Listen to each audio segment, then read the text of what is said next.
Hello everyone and welcome back to JAS Reviews.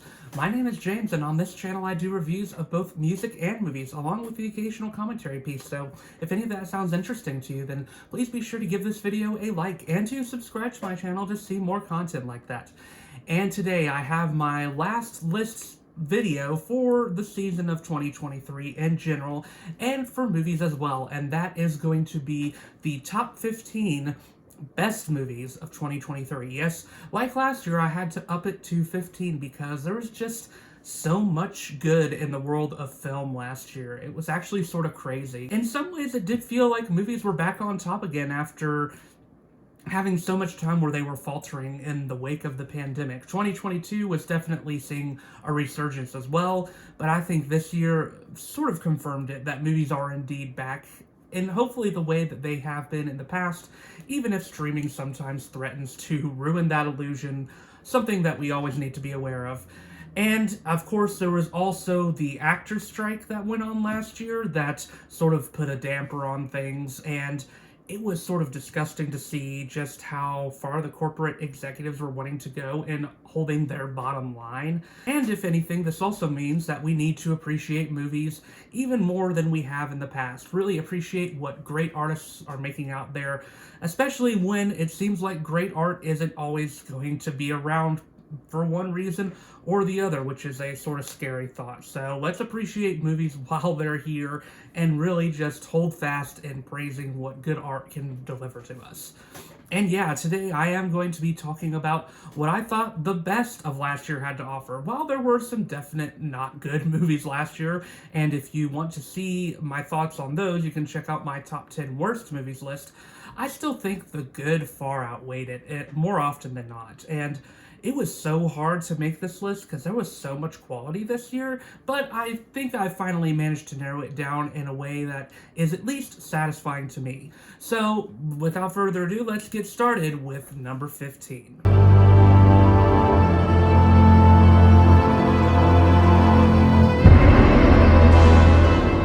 And at number 15 is The Iron Claw, a movie that I think could be in danger of going underrated and has already seemed to be being said by a lot of people who've seen it, but by that same measure has sort of become a critical underground darling because of how unnoticed it went for a time. And yeah, I think this movie deserves all the praise that it's been getting. I think it is a really good work.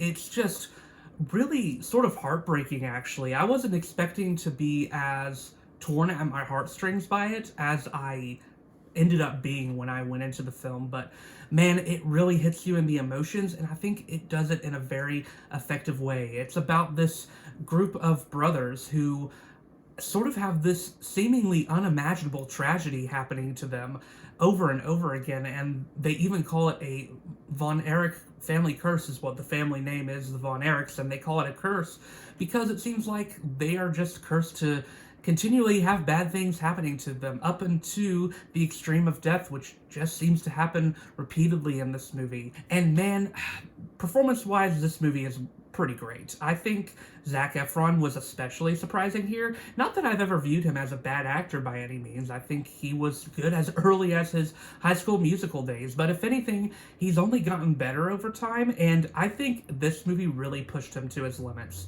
He really played this character well, and this is easily his best performance to date. He was just so heartbreaking to watch, and I really thought his performance was convincing. You could tell he really cared about this character and really studied up on them and the tragedy that really made them who they are. And man, his final line in this movie just really made me tear up just because of how he delivered it. I also thought Jeremy Allen White was excellent as Kerry Von Erich. Jeremy Allen White continues to just be killing it right now. I am so happy to see him just absolutely blowing up, and he deserves to be on the big screen, I think, especially after all the great stuff he's been doing in The Bear. And Lily James is great here as Pam. Lily James is as criminally charming as ever, and I really like what she brings to the table here. I think that the father and mother of the Von Erich tribe are excellent as well. Maura Tierney and Hulk McCallany are both great in their roles and really deliver what I feel are very fitting performances for the types of characters that they play. All in all, I just think this is a really well done movie. The wrestling scenes are very intense and heart pounding, and the scenes that make you feel, they make you feel hard. This movie does what it does very well, and I'm glad I ended up seeing it before I made this list.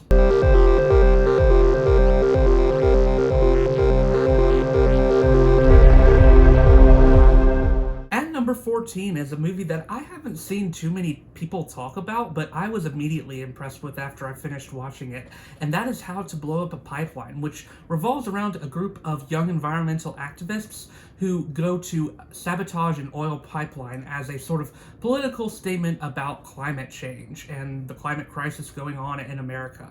And it delivers a movie with a lot of complex characters that I think works really well and shows you how these somewhat differing political ideologies were able to come together to execute this mission and why they each had their sort of own motivation for carrying out the task. I really think all the performances here were pretty good, especially Christine Froseth as Rowan. It was nice to see her in something after I feel like she's been sort of off the grid for a while. I really liked her performance in this. I think Lucas Gage was great as well. The two of them playing this couple that was very unpredictable were probably the biggest highlights of the movie. I also liked Jamie Lawson and Ariella Bearer. I just think the performances here were fittingly intense and really worked for what this movie was going for. And cinematography-wise, this movie was very well shot, and it did a good job of delivering the tension when it needed to be delivered. Even the political messaging in this movie, even though it's not particularly subtle, I don't think that was the intent of the movie, and I think it delivers it in a pretty powerful way because of how it's framed. I think from beginning to end, this movie is a non-stop thrill ride and just really fun to watch, and it's just sort of enjoyable to see a movie where you can't exactly predict what's going to happen and who's going to live and who's going to die by the end. I'd really recommend this one if you haven't seen it because it's one that I think is in danger and sort of has gone severely underrated this year.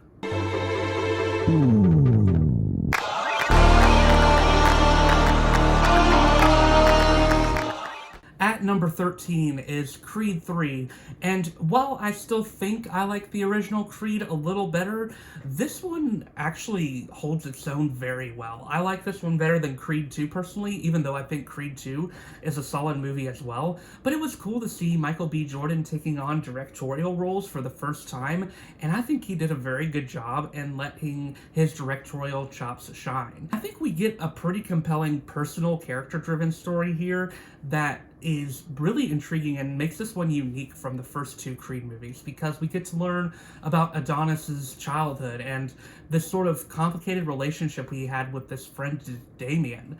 And Damien comes into his life older and released from jail, and he sort of feels guilty about it because Adonis sort of feels like he had a role to play in Damien being in jail. And all this complication is informing their relationship and eventually the rivalry that the two of them have. And in my opinion, I think this movie might have the most weighty fight of any of the three just because of all that childhood baggage that is put into the forefront here. And the fight works all the better for that. There's even a really cool scene that was specifically inspired by Michael B. Jordan's love of anime that I think works excellently and is a lot of fun. It brings a unique energy to a boxing scene that I don't know if we've ever seen before on this level, which makes it really unique, and I think it was fitting of getting that praise by many different people. Performances are great too. I think Michael B. Jordan absolutely kills it here as Adonis. He's played this character great across all three movies, but I like that he gives his character a little bit more to work with this time around, like I said. Tessa Thompson is great as Bianca. I really love the sort of chemistry that her and Michael B. Jordan have. I think they're one of the best on-screen couples out there because the way they frame their relationship and how they portray it feels so real. It's not perfect, but you do really feel like they care about one another. And while this movie has unfortunately been ever so slightly tainted because of what happened to Jonathan Majors, I still do like his character of Damien and think he provides a really good sort of contradiction to Adonis, and the way they clash together just continues to be compelling in this movie, and I do have to acknowledge that and still say that's a part of the movie that I really do like. Overall, I just think this proves that this Creed series is continuing to do very well. And as long as they continue pushing out movies like these, I wouldn't mind if we continue to get Creeds for a long time, and it seems like that's something that Michael B. Jordan is interested in doing, which I'm not going to complain about, especially if we're getting great films like this. This was great, and deserving of all the success it had this year.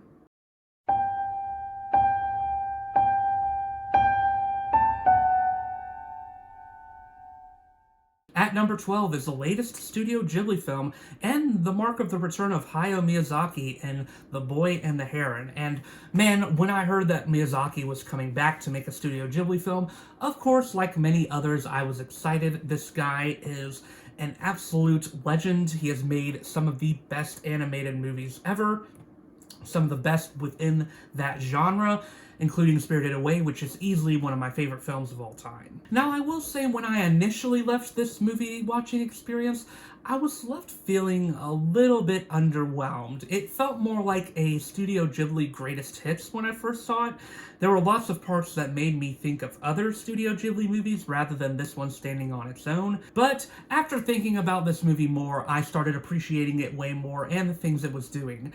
In many ways, this one is actually pretty ambitious in what it's trying to do. It's not the most clear-cut in terms of all the symbolic imagery that it's trying to have, but I think it's interesting to think about it from that level.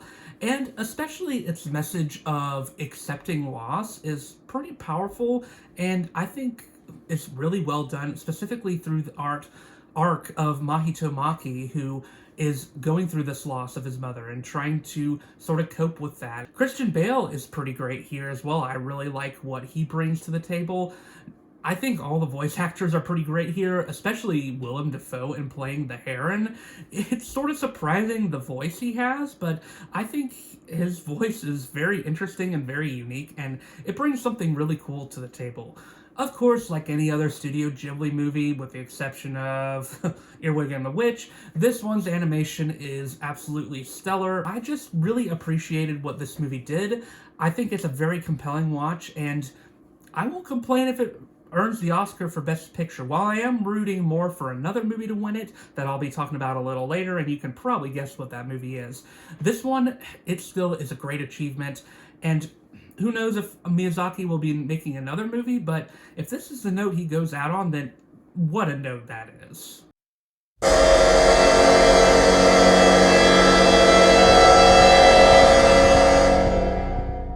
At number 11 is the latest from director Ari Aster, Beau is Afraid.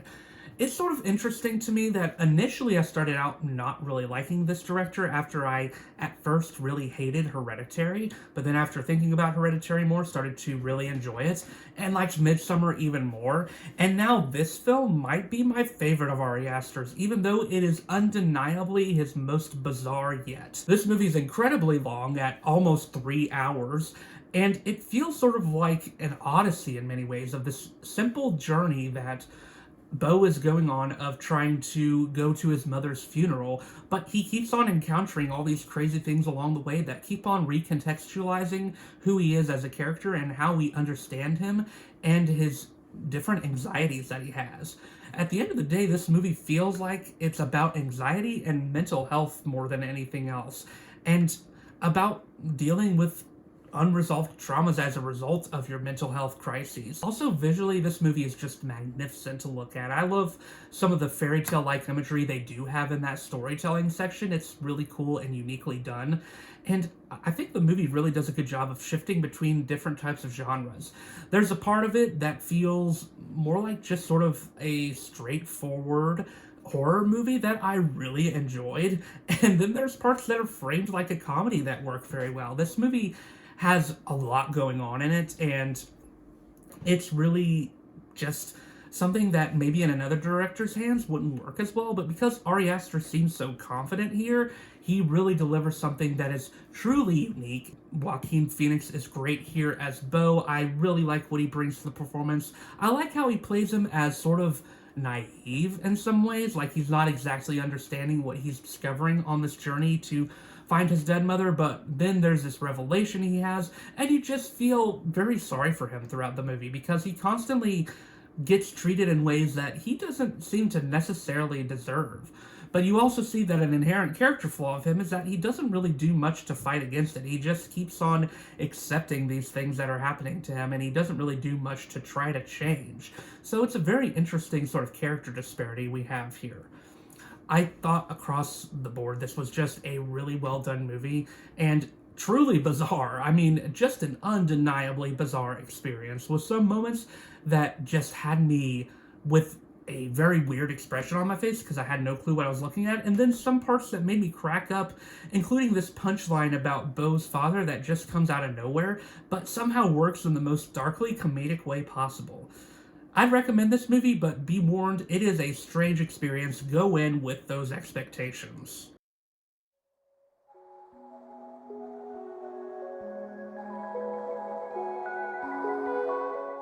And now on to our top 10. And this year, a lot of my top 10 actually happens to be a lot of the Best Picture nominees for the Oscars.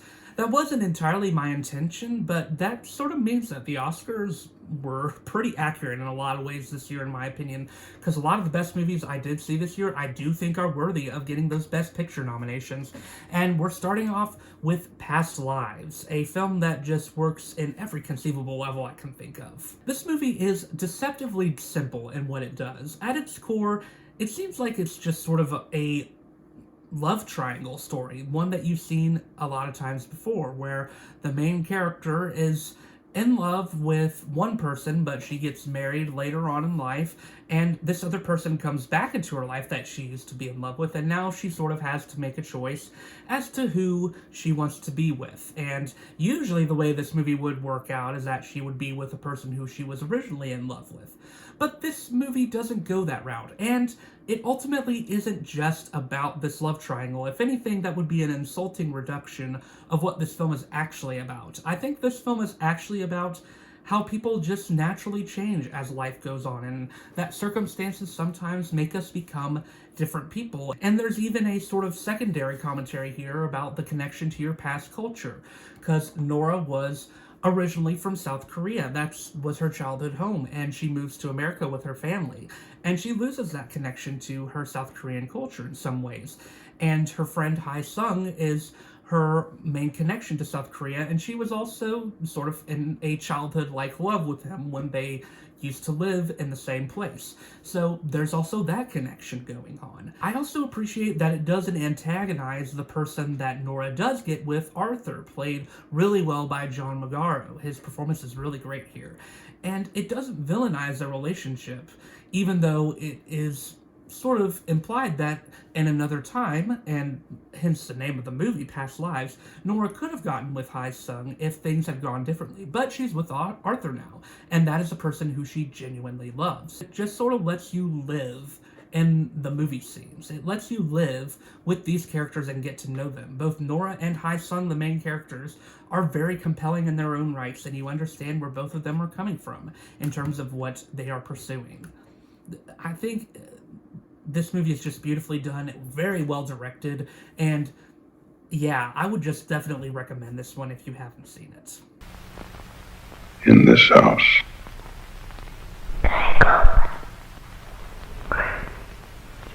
I did say this year was a pretty weak one for horror, and I do stand by that, but there was a pretty large exception to that this year in my number 9 pick, Skinamarink, which is one of the most unique horror experiences I've ever had. This movie is so strange, and I love what it does. It is very sparse on the dialogue, I will say, for one thing. And it is also very sparse on you actually seeing characters, which is a very risky choice, but it is more of a point of view movie. And as the movie goes, you start to realize there's something else going on in this movie, and it makes it all the more of a harrowing experience, in my opinion. Yes, this movie is about some presence haunting the children, but I also think it's sort of about them dealing with the abuse that their mother and their father has laid upon them in the past. There's some really heartbreaking scenes from that perspective. And it's also just more rawly scary, in my opinion, to see children getting haunted in this way. And in pretty violent manner in a lot of parts of this movie, but it works very well. And This is one of those movies, I don't really say that for many movies, but this is one where you need to be in a specific setting, I think, to really appreciate it. And man, there's just some shots in here that shouldn't be as scary as they are, but they are. There's one with a telephone in particular that, if you've seen the movie, you know what I'm talking about, that just sent chills up my spine as soon as it happened. Man, this movie is just so interesting, and I really like all the risks that Kyle Edward Ball took here. I'm really excited to see what more we get from this director, because this is a really cool calling card.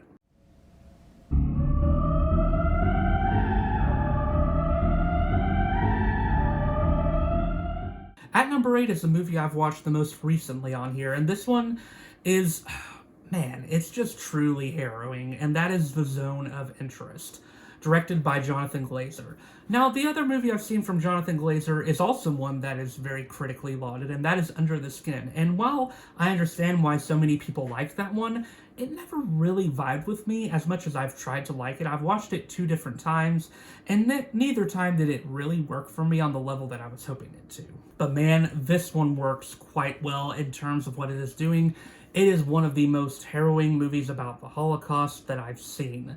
It really hammers its message home in a very haunting way that I think works, as we focus in on the lives of Nazis who are building their dream home, but their dream home is right next to the concentration camp Auschwitz. It's this clear commentary of the mundane against the horrific, and how during that time a lot of people didn't seem to notice the horrors that were happening right in front of their eyes. And it was so horrifying that we didn't realize, some of us, what was happening.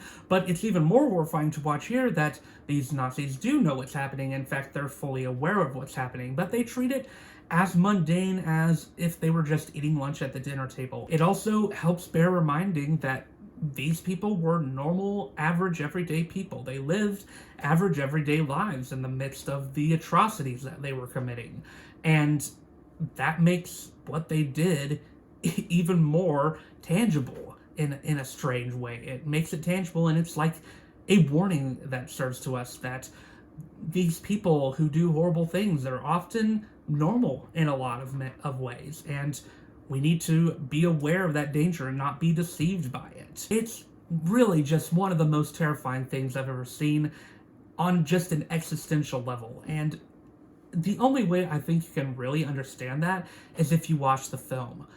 The performances are very normal, and they should be. There's no over-the-top acting here. Instead, the message is really drilled home very well through these characters, especially in an ending that left me feeling absolutely numb in terms of how it was delivered, but that's sort of what it was meant to do. It was really well done, and I think this movie is going to be talked about for years to come just because of what it does. This was a very powerful watch.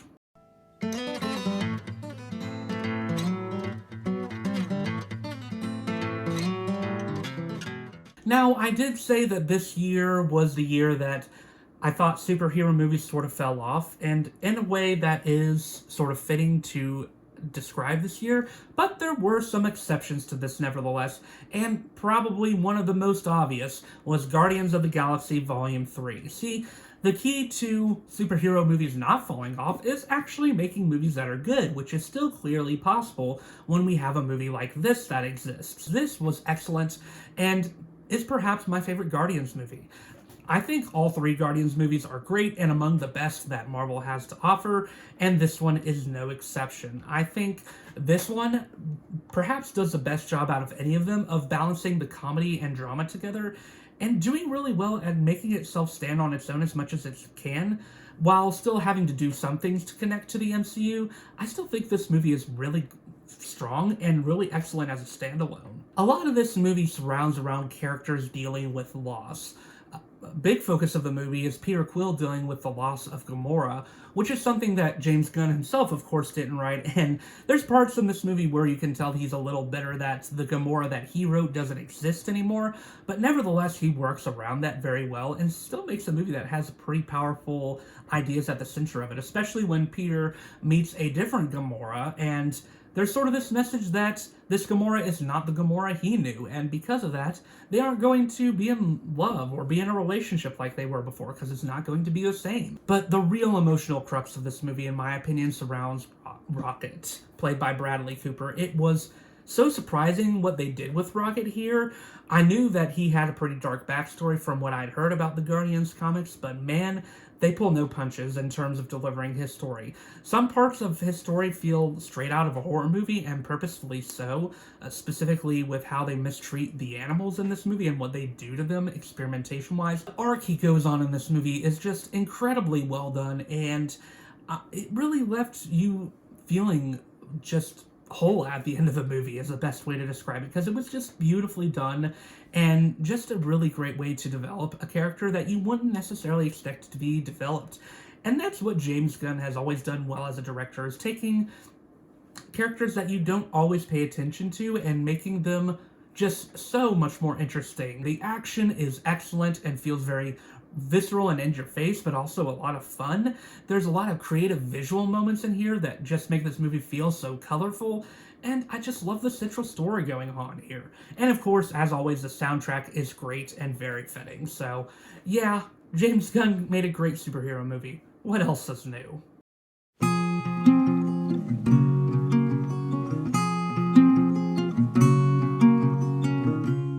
At number 6 is The Holdovers, perhaps a movie that will become a yearly tradition for me to watch on Christmas, as that is the holiday that this movie is clearly meant for. But man, is this movie such a delight to watch. I just love everything that's going on in this movie. I think it is so charming. Paul Giamatti is great as Paul Hunnam. He's playing a character that I feel like was sort of meant for him, this bitter professor who just sort of feels like education is all that they have and teaching is all that they have, and because of that, they bitterly hold on to it over everything else. But they so bitterly held on to it, they don't realize that they're using it as a crutch now, until they're eventually taught that that is exactly what they are doing by one of their students, Angus Tully.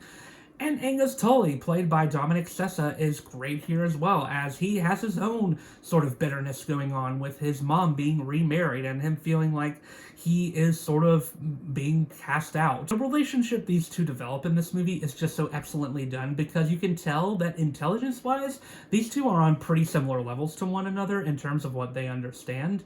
I just love the chemistry they have. Both of them have their moments where they're able to be incredibly funny. There's this part where Angus breaks his arm in the gym because he's having to stay at school because his parents don't take them home for the holidays, so he has to stay at the boarding school with Paul, who has volunteered to stay behind as well because he doesn't really have any family to go back to. And Paul was supposed to be watching him, but he didn't. And so the two of them are sort of sniping at each other in the car as they're taking Angus to the hospital. And it's truly one of the most funny scenes I've seen all year long. And then there's Divine Joy Randolph, who might be the best part of this movie, honestly, as Mary Lamb. And she's got her own very poignant arc that she goes through as she's dealing with the tragic loss of her son. I just love how these three characters are sort of able to build each other up and care for one another in a movie where all three of them desperately need each other but don't realize it for a part of the movie. Cinematography-wise, I think this movie looks great. It's beautifully shot. It feels quintessentially like a Christmas movie in terms of how it's delivered. And man, this movie was just so confident in what it did, and I just undeniably loved it. It is the ultimate comfort movie, and there is no problem with that.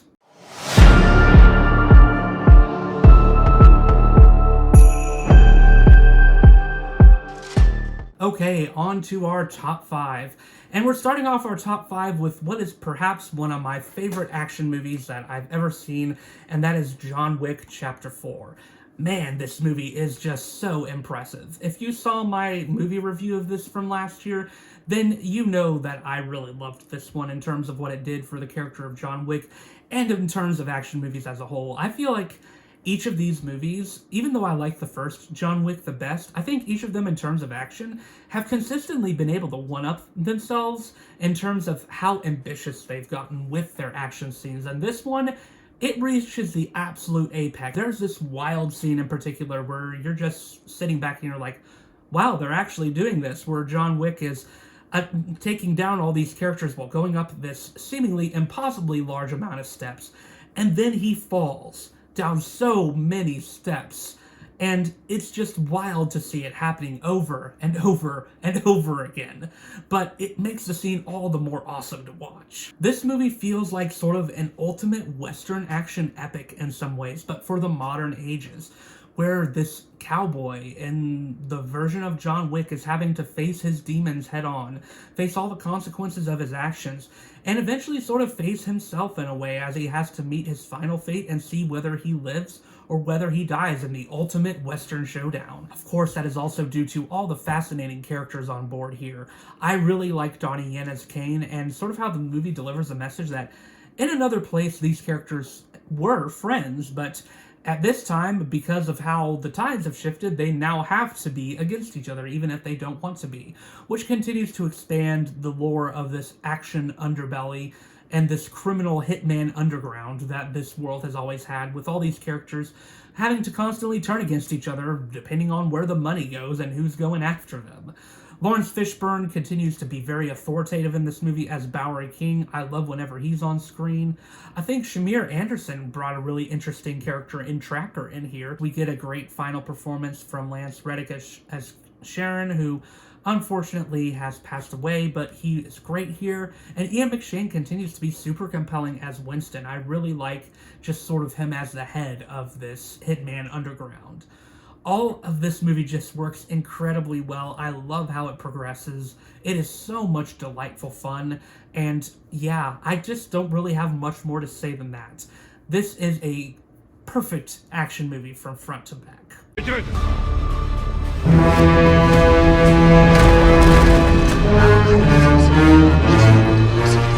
At number 4 is a movie that I did not at all expect to be on this list when I went out to see it on a whim. My brother and I were actually planning on seeing another movie, but the seats were mostly taken for that one, so we ended up seeing this one instead. But I'm so glad that we did, because otherwise I wouldn't have the pleasure of seeing an excellent Godzilla movie in Godzilla Minus One. Man, this movie is absolutely excellent. Let's talk about Godzilla first, because this is one of the coolest depictions of Godzilla I've seen. He is terrifying here. He feels like an absolute behemoth, and you can just feel his power in any particular scene he's in. He just delivers on the scares here, as well as the incredible action set pieces. I think that Takashi Yamazaki is super confident in the directing here, and for that reason, this movie just looks very capable as a very well done action movie, but also as a super grounded war movie set in Japan in post-World War II. It's very fitting that a lot of this movie is in the perspective of a kamikaze Japan pilot who is too scared to ultimately sacrifice his life for the war effort and ultimately ends up being a deserter, but costs a lot of people their lives on this island he lands at because he isn't able to take Godzilla down in that moment. And his character, his name is Koichi, his character arc is a lot about facing that, but it's also about realizing that he shouldn't have had to sacrifice his life for Japan, that no one should have had to necessarily make these unnecessary sacrifices for the war effort because human life is valuable and precious. And that's a lot of the central message of this movie, is how the Japanese government was so willing to let so many people sacrifice for this war effort for so long. And the movie over and over again reaffirms the value of life and the value of caring for one another and being in camaraderie for one another. And it is such a powerful and beautifully done message throughout the movie. Even when these characters realize they have to face Godzilla, and they do so in a way that is nobly done, but they also do it in a way to where they don't have to lose any lives, and they reinforce that just because we aren't losing our lives here doesn't mean that we aren't being brave and facing Godzilla down. And the way the movie plays out over and over again is just reaffirming that message, and I love that it's so consistent in that. Even in parts where it feels like there's tragedy, like for an example when Koichi loses his love interest in a part of the movie, the end of the movie sort of turns that on its head in a really great way that made the movie feel so powerful and reinforced his character arc of overcoming this inner war that he'd had in his head. This movie is just so excellently done and nearly pitch perfect from front to back, from both the perspective of an excellent action movie and an excellent war movie. I really loved this so much.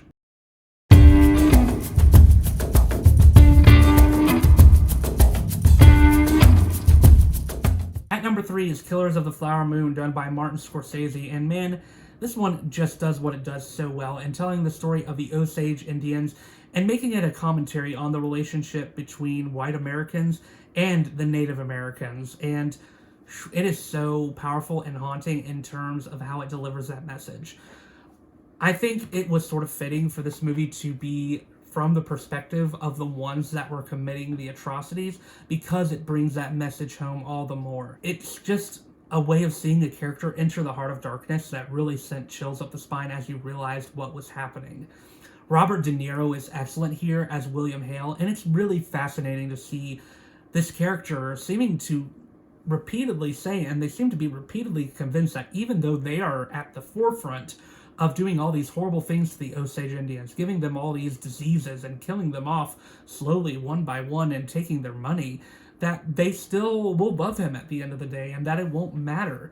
And it's a really just haunting message to see, and I think it's one that Martin Scorsese nails home really well, especially in the ending of this movie where he speaks. Performances are great in this movie, just so good, and I think everyone is on their A game here. DiCaprio gives one of his absolute best as Ernest Burkhart. I would say this was one of the only snubs in the Oscars, in my opinion, because I really thought his performance was great. I thought, like I said, Robert De Niro was great, and then who I haven't mentioned, and she is the heart of this movie, is Lily Gladstone as Molly Burkhart. She is superb here. A lot of people have sort of drawn her performance down to her just being sick in bed, but I just don't think that's the case. Whenever she's in the movie, you can just feel the weight of it and what she's dealing with. Jesse Plemons is also great here for the short time he's in it as Tom White, and I think all the side actors here really deliver. Even Brendan Fraser, who I saw was criticized, I still really liked what he brought to the table as well. This movie might run a little long at over 3.5 hours, but at the same time, I was never bored while watching it. I think Martin Scorsese kept it constantly compelling with all that he was doing, and it just felt like sort of him reflecting on his legacy as a director in some ways as well, and some of the things he's discussed in the past, and you can tell that, and you can tell the weight of that, especially when he speaks himself at the end of the movie.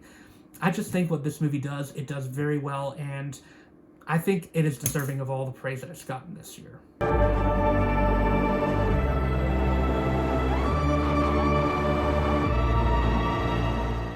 At number 2 is the movie that I said earlier I am hoping wins Best Animated Feature, and that is Spider-Man Across the Spider-Verse. My number 2 and number 1, for me, are both 5 out of 5 movies. No problems for me with them, at least. And man, it is so hard with this one for me to decide whether I like Into the Spider-Verse or this one better, because both of them do different things very well. But man, this one was just such a great sequel. It really does everything just absolute pitch perfect. I mean, where do I even start with the animation? I'm not even sure if I can explain just how great the animation is. If you've seen it, you know what I'm talking about. From the very first frame, you know you are in for something special here. And this movie continues the spirit of the first one of having that comic book style, but making it even more just incredibly seamlessly done.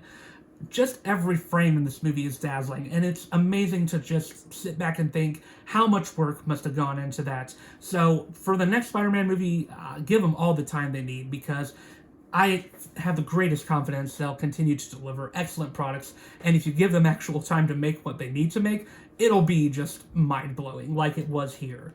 I just really loved it from that perspective alone. From an animated perspective, I don't see a single problem with this movie.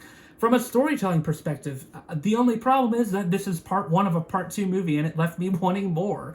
But the story that they tell here still feels very well done.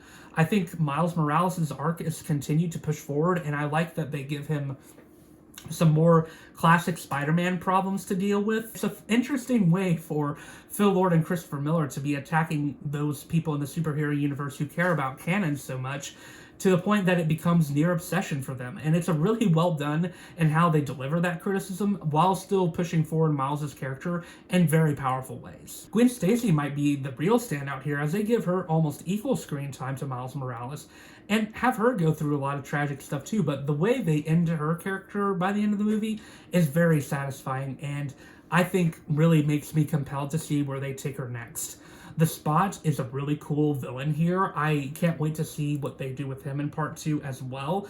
I just really liked how he was portrayed here. I loved Hobie and the way Daniel Kaluuya portrayed him.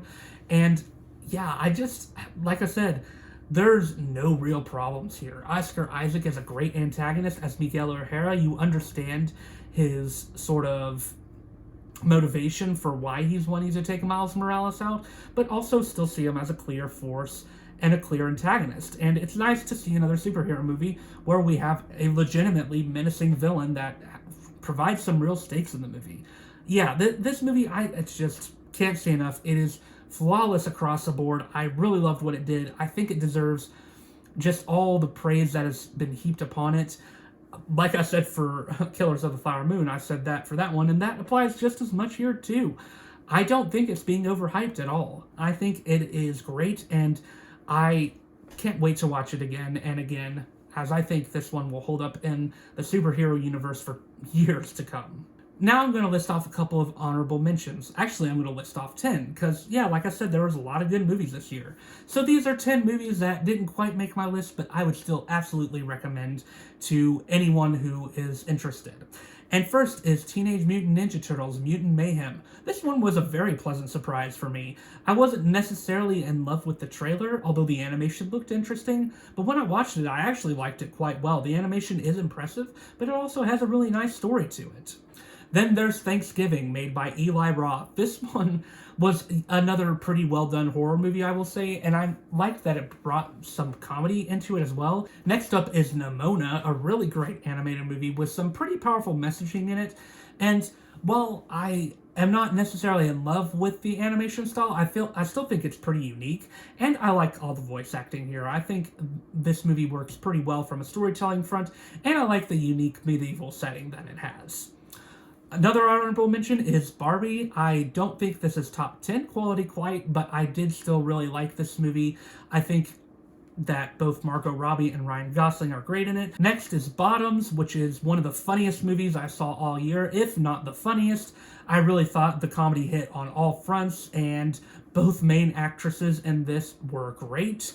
Priscilla is my next honorable mention. I thought this was actually a bit better than the Elvis biopic from 2022, and it was compelling to see things told from Priscilla Presley's perspective, I thought. Next is Evil Dead Rise. This was another good horror movie this year. I see this one more as a thriller than anything else, more of an action thriller, but it does have some horrific moments in it to its credit, and I like what the new versions of Evil Dead are doing. This one is very over-the-top gory, but it also has a lot of fun with it.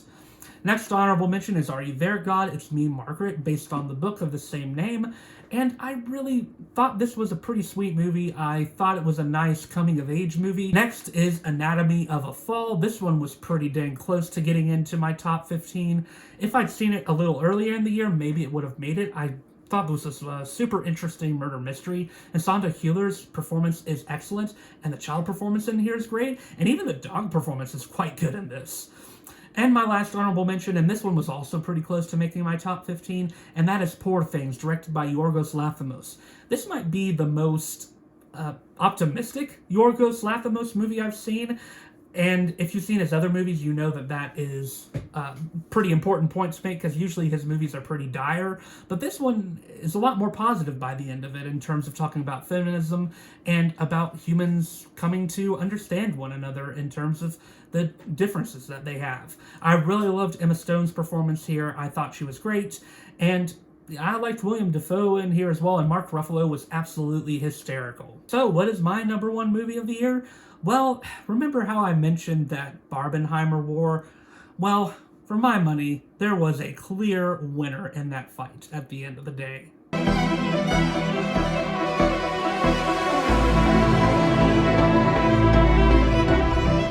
Yes, my number one, and it was going to be hard to beat this one at any time in the year after I saw it, is Oppenheimer, easily. Christopher Nolan is one of my favorite directors. I mean, my favorite movie of all time is The Dark Knight, which was directed by him. So it's nice to see another movie by him in my top 10 for probably the first time in a bit. Although I do remember I had Tenet in my top 10 when I saw it. But man, this is one of Christopher Nolan's best. I might have some recency bias here, but I do feel like it's within his top three, just in terms of what he has delivered. I think what really makes this movie work so well is that it actually goes into perspective of Oppenheimer and how he would view the world in terms of how it delivers its visual imagery. And I think it really does a good job of going into his psyche, specifically exploring his guilt in building the atomic bomb and his complicity in it. And the way it builds that guilt is just really incredible and powerful to watch as the movie progresses. I appreciate that this movie isn't right in your face in terms of the message that it's wanting to deliver about the atrocities of what the atomic bomb did, up until the end where the horror becomes obvious, but it starts out more nuanced, which I think works well because of how Oppenheimer's character would view things. But as the movie progresses, it becomes more and more clear what's going on, and I liked that progression a lot. Cillian Murphy, man, I think he gives bar none the best performance of the year as Robert Oppenheimer. His performance is just so well done, and I think he nails the haunted look of Oppenheimer time and time again as he realizes that guilt. This is his movie. He absolutely owns it. I think he is just an excellent actor, and I love all the recognition he's gotten. I think it would be a sore miss if he didn't get the Oscar for Best Actor. As much as I do like a lot of the other nominees for Best Lead Actor, I think he's the clear winner there. But that doesn't mean that he's the only great performance here. Far from it. Robert Downey Jr. is superb as Lewis Strauss. I love what he brings to this movie, and it's very interesting to see his thought process as he sort of becomes the rival to Oppenheimer. Emily Blunt, the way they in this character is really interesting and not exactly when she is on screen. Man, she Emily Blunt isn't in this movie too much. She brings one of the best scenes in the movie. When she is on screen, man, she left with a smile on my face when I first saw it. She brings one of the best scenes in the movie, and it just left me with a smile on my face when I first saw it. Even though Rami Malek is also hinges on Oppenheimer, what Christopher Nolan smaller performances really here, which most of the performances here that even though a lot of the movie hinges on Oppenheimer, they still have their smaller performances here. Moments. Most of the performances has that aren't him, as does Matt Damon. They still have their great Benny Safdie as Edward Teller, as Pugh, as does Matt Damon. Every small performance here is memorable. Benny Safdie as Edward Teller and Florence Pugh, which I think is the markings of a great small performance here. The music in this movie just serves to accentuate how haunting everything is. The visuals of this movie are just massively beautiful and horrifying to look at. The sound design, man, it really lends to this movie, especially when the bomb goes off. It is one of the most jaw-dropping moments I have ever seen in cinema. And, man, everything that this movie does is just put to perfection in terms of telling the story that Nolan wanted to tell. And the fact that it has become such a critical darling is evidence that what Nolan set out to do here and the rest of the people involved in this movie, they just excel at on every level possible. So there's no doubt that this is easily the best movie of 2023. So yeah, there you have it, my list of the best movies of 2023. What were your favorite movies of 2023? Let me know in the comments. And once again, my name is James, and I do reviews of both music and movies, along with the occasional commentary piece. So if any of that sounds interesting to you, then please leave a like and subscribe to my channel to see more content like that. But until then, I will see you all in the next video.